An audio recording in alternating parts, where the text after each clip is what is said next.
first team to 19 points wins. It's as simple as that at the Weber Cup. Ryder Cup format, 1 point for a win.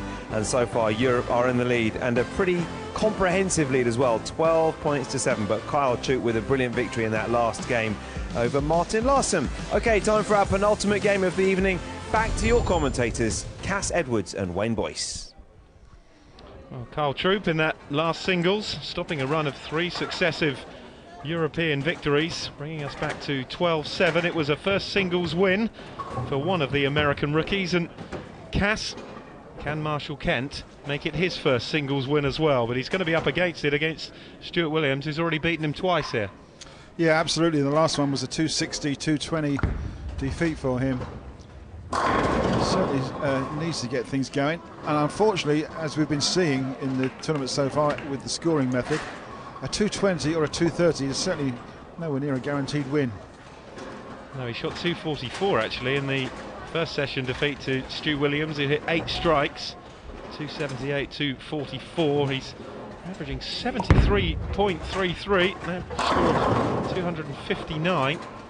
His strike rate is impressive. His average is impressive, but that is the World Bowling Scoring System. It kind of pushes the scores up. Each strike is worth 30, no matter where it is in the game. So consequently, we're seeing higher scores, which is great to see. Kyle Chuk out there, trying to give Marshall Kent a bit of inspiration. Defeat, remember, as I was saying, to Stuart Williams twice, the second of them in this session, 266, 221, averaging 230, as you were saying, Cass, just over 50% with the strike rate, 5 opens. He's been inconsistent. Yes, he has, and that's a kind way of putting it, I guess. But here we go, first shot. Marshall Kent to open up on a freshly dressed lane, and holds pocket on a very tight line. Straight down that oil in the middle. Carries pocket and carries all 10 pins. Great looking shot. Nice reaction there. A little bit late on the 7 pin, but it's gone. So it's the best way to start, 30 pins. And as if his confidence is suffering a bit, as you say, couldn't have wished for anything better. Can Stu Williams match it?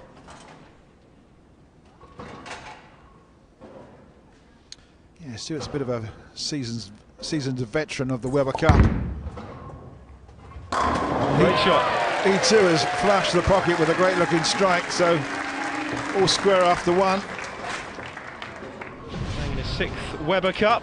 On the 5 previous occasions, he's won 4 of them, lost just the once. It's interesting, Cass, when you look at the two teams, the USA doesn't contain a single player who's won the Weber Cup before. I kind of didn't want to go there, but I mean, if you're going to bring histrionics into it, you're quite right. Change of personnel this year, and this could be the 4th year in a row that Europe have won. If things keep going the way they are, it's 12-7 at the moment. Marshall will be trying to do something about that scorecard. In terms of Weber Cup appearances, it probably is the most inexperienced team that either team has ever put out. Just 3 Weber Cup appearances between them. Oh boy. They are mighty talented.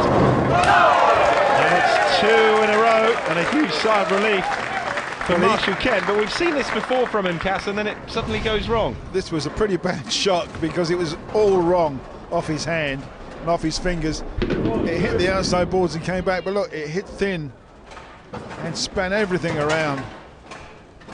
And he's very pleased. 2 strikes in a row. Hit him thin, make him spin. How about that?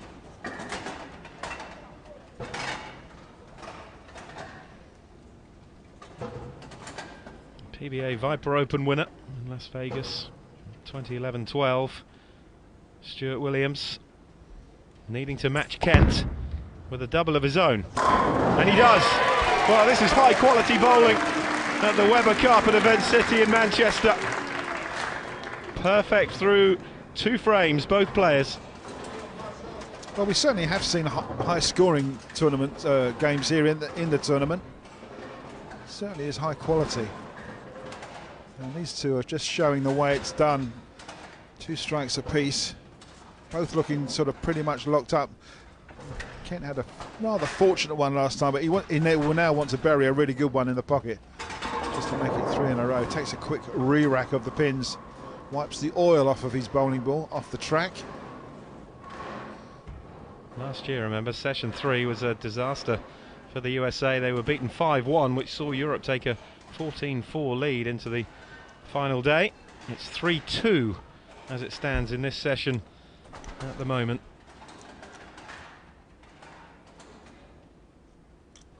But Kent looking to build on that point by Kyle Troop. Last time out. And he doesn't take them all this time. And the run of strikes comes to an end. Just a little bit low on speed there. A lot of rotation, but the speed was just down, which allowed it just to flip over one time too many. And there it is, high on the head pin. It was a 4-pin standing. Nothing even touched it.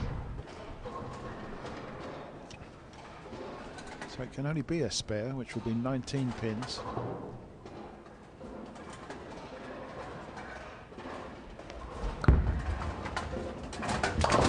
Harden straight at it, takes away the spare.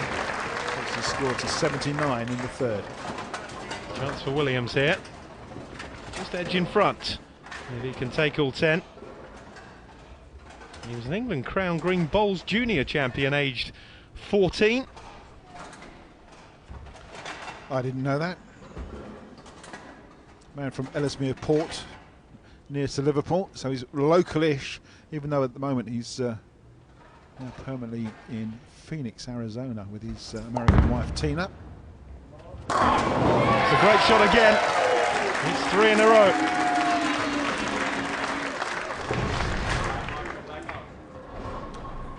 Stuart Williams locked and loaded, hits that down the lane marker, second arrow, and the ball just turns up and carries all 10.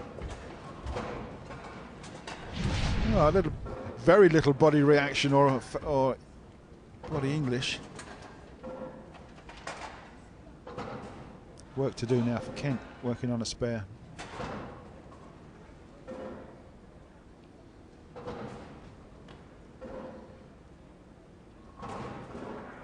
Eleven pins the difference. Strike, strike, spare. His first 3 frames. And adds another strike into the list. Well, this is certainly high quality stuff, isn't it, in the penultimate game of the day. Yeah, 3 strikes out of 4. You can see that how Marshall snaps his wrist there and gets the rotation on the bowling ball as it comes off his hand.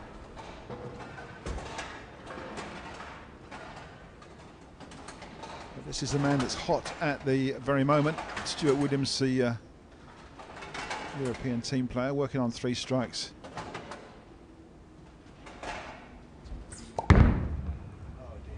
Oh dear, he said to himself. Yeah, not the best of shots. He was left off his hand into the middle of the lane, into the heavy oil, and it just didn't go anywhere. It was a 3-6-10 standing. He's inside his mark there. Overreaction the back end. Just misses that 3-pin totally.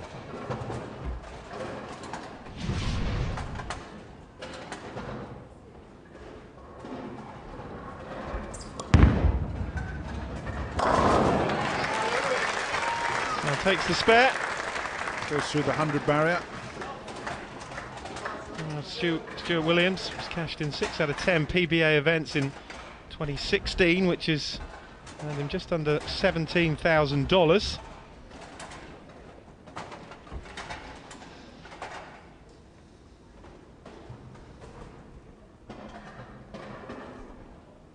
Most of these guys will be off to the World Tour in the Middle East come 2 months' time. There's a big money tournament in Saudi, one in Kuwait and one in the UAE, so they'll all be playing $50,000 first prize, which might be worth picking up. If you could win 2 of them, it would be very nice. And of course, that's what Svensson picked up for the PBA Tournament of Champions in February, $50,000. Nice start to the year's earnings. And another good shot from Kent. Yes, 2 strikes in a row. Takes his score through 139 in the 5th frame at the halfway stage. It's a great reaction, a nice little tap there on the 10-pin. And he's very pleased. 2 strikes in a row, 4 out of 5. for the American. Now he would love to get a point on the board, Marshall Kent. Just so tough to keep going if you keep losing and losing. Fraction high for Stewart. Leaves the single 4-pin standing. 3 strikes in a row and now 2 spares by the look of it.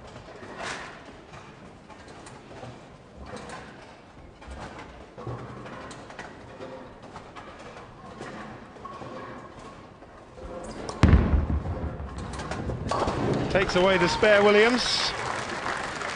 26-139, so it's a 13-pin advantage at the halfway point for Marshall Kent. Well, this would be a massive couple of points, Cass, if he could follow in Carl Troup's footsteps and beat a far more experienced opponent. Well, I mean, it's head-to-head one game, isn't it? But Marshall certainly needs the win. As I say, he's 4 strikes out of 5 at the halfway stage. Is there any reason why it's going to change? Just keep going. Do his confidence the world of good. And it may make the difference between being the captain's pick for the next game or not. It's a great shot. And the way he's going here, I think he isn't going to be the captain's pick. He was the early prediction for it. It's amazing what one good game can do. And this looks like being the one for Marshall Kent. 5 strikes out of 6, and oh baby, how about that? So he's quite happy. Man, now a bit of pressure on Williams. He would have walked up here expecting to win again, having beaten Kent twice already, but he rings the 10-pin and it's not going to plan. No, 3 frames in a row without a strike for Williams. Very frustrating for him. He's bowling very well and he's hit the pocket, but it's just not carrying. It's just a fraction light. You can see that pin, that 6-pin come off the kickback there and just drop in the gutter. Turns his back on the spare, it's pretty straightforward. Yeah, rather angry stare at the 10-pin as he took it out with the spare ball. 24 pins the difference so far. Can Kent keep it going though? We've seen him in control before and then he's produced an open frame.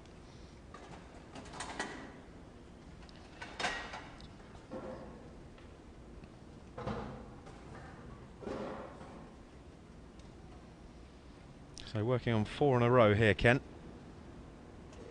Yeah, it's certainly a big ball.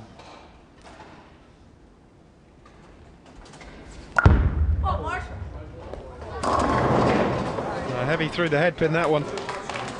Didn't release it properly. You actually heard his fingers pop as they came out the ball. It was left off of his hand straight away. Inside his mark, high on the head pin.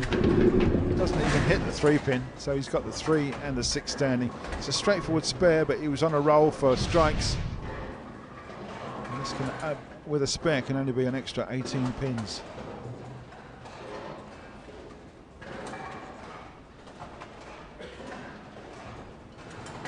Takes him to 177. And wants the extra 10.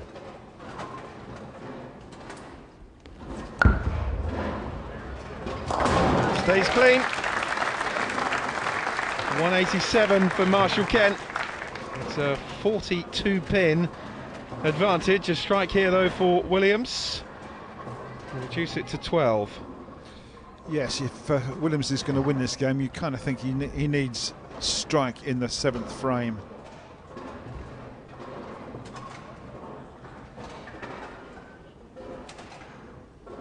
Just to get him within 12 pins. It's a big ball. Really needs at least 2 strikes in a row. But this has got to be the first one. We haven't had a strike for 3 frames from Williams. Make that 4. Well, the 10-pin got rattled by a couple of spare pins that were flying around the pin deck. Just watch this one, but it didn't go.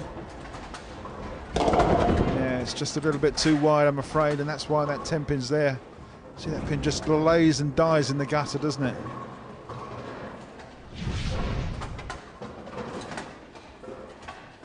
Hard looking straight at this one with a harder ball. Takes it away, but a spare is not what he needs. 3 9 spares in a row now. Unfortunately, may not be good enough. 23 pins to make up. It's looking good for Marshall Kent. Says the commentator who's known for the curse. Is it me or you? If he leaves a big split now, you won't have anything to say, will you? I'm not having a good day, am I, for cursing them? Okay, Marshall's just cleaned all that oil off of his ball, which it picks up on the way down in the middle part of the lane. It is freshly dressed, so there is heavy oil if you're in the wrong place on the lane.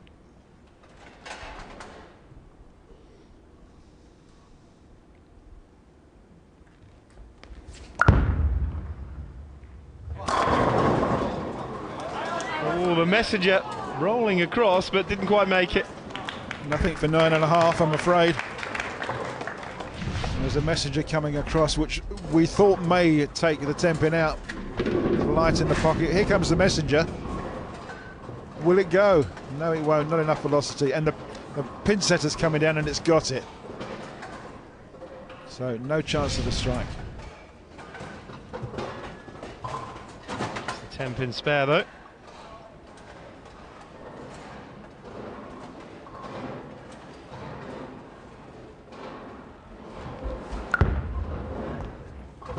Oh dear, oh dear. Goodness me. How close was that? Was that half in the channel when it hit that 10 pin? And that's not a low 5, that's the low 1.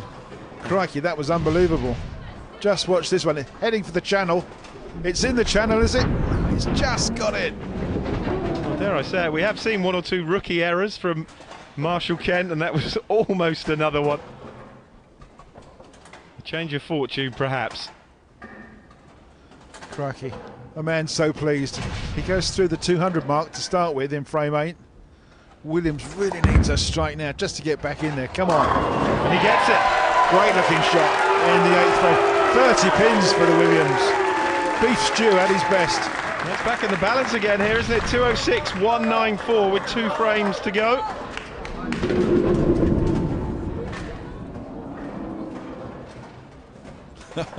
Encouraging the crowd to cheer louder. It was a great looking strike in the 8th frame. He's got to double it up in the 9th as well, and hopefully one in the 10th for him. It's a 2-frame shootout effectively. We've had so many games go to the wire in session 2 and session 3. And this is mainly down to the new scoring. We keep on about it, but it's having an effect. It really is, yes. It's making the finishes so exciting. It's not traditional. It's a new thing, only been used in a few tournaments. Come on, Marshall! Hold it. There's the 9, he needed the 10. He's only going to make 19 pins if he spares this one. It's going to give Stuart Williams a chance to come back.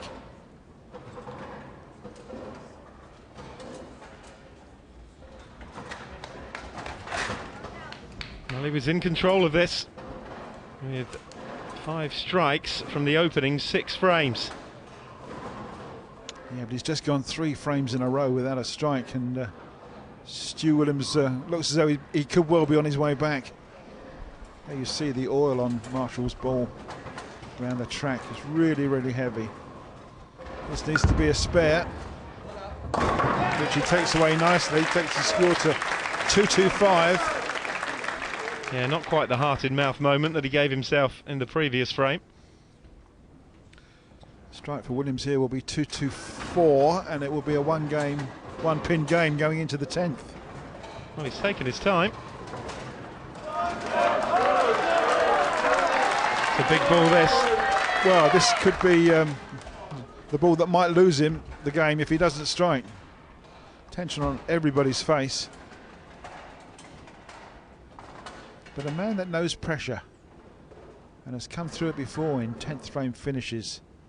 This has got to be so good. Oh boy, come on. No, he wasn't happy, was he? He's got a 9. He had 7 pins standing, but some flying pins came around, and it actually took them all out. Just watch this one. Leaves the 3, the 6 and the 10, and watch this. Oh, and that was so close to taking the 10-pin, wasn't it? Well, that would have been the luckiest strike of the weekend, wouldn't How it? lucky that would have been. Yes, that would have been a lottery win, wouldn't it? Oh dear, it's so close. 203, 225.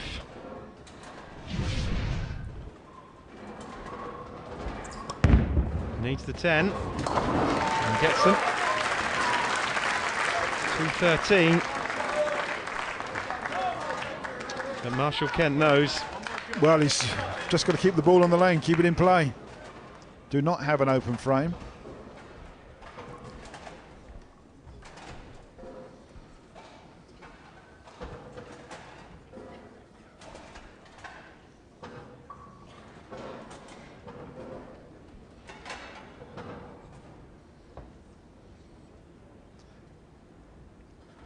No chance here for 2 in a row to make it 12-8.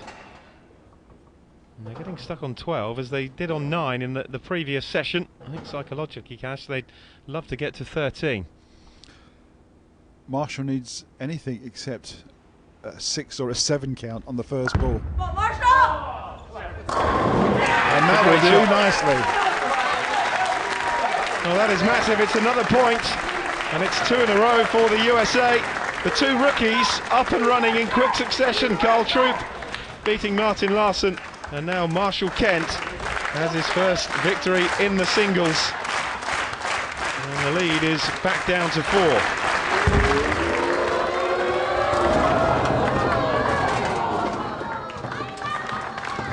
Yeah, it's all a bit late, Stuart, I'm sorry, but the game is won.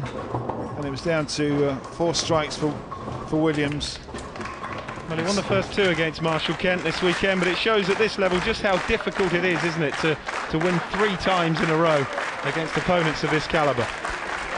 Well, Kent stood up and hit 6 strikes and threw your legs. Can he make it? No, he can't. 222 is the final score for Williams, and a defeat for the European man. So it's 12 points to 8. 2 in a row for the United States. They are back in the hunt again. They're not going away. It's the captain's pick next.